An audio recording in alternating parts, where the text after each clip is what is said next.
Arestado ang 6 na suspect na nagpapanggap umanong opisyal ng gobyerno para makapang-scam. Nagpapakilala umano ang mga suspect na konektado sa NIA, DPWH at DBM. Saksi, si John Consulta.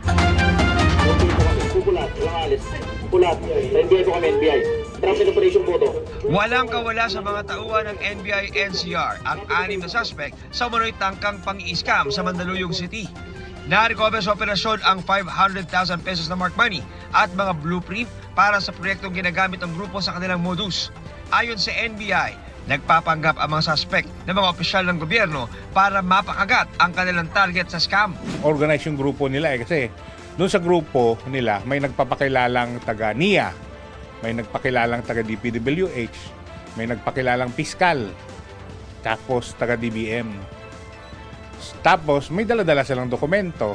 Napag-alaman din ng NBI na ang dalawa sa mga inaresto may patong-patong na kaso ng estafa at arrest warrant dahil sa kasong paglibag sa bouncing check law. Sinubukan namin kunan ng payag ang mga suspect pero tumanggi sila.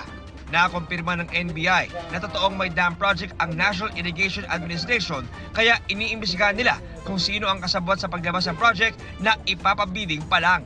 Ayon sa National Irrigation Administration, di konektado sa NIA ang sinuman sa narestong suspect ng NBI. Nagabala ang NIA sa publiko na mag-ingat at i-report agad sa mga otoridad ang ganitong mga alok. Kinundinan naman ng DBM ang anilay panloloko sa publiko. Panghihikayat nila magsumbong agad sa mga otoridad. Kakasuhan na natin sila ng stapa saka usurpation ng official functions. Para sa GMA Integrated News, John Consulta ang inyong saksi. Mga kapuso, sama-sama tayong maging saksi. Mag-subscribe sa GMA Integrated News sa YouTube at para sa mga kapuso abroad, samahan niyo kami sa GMA Pinoy TV at sa www.gmanews.tv.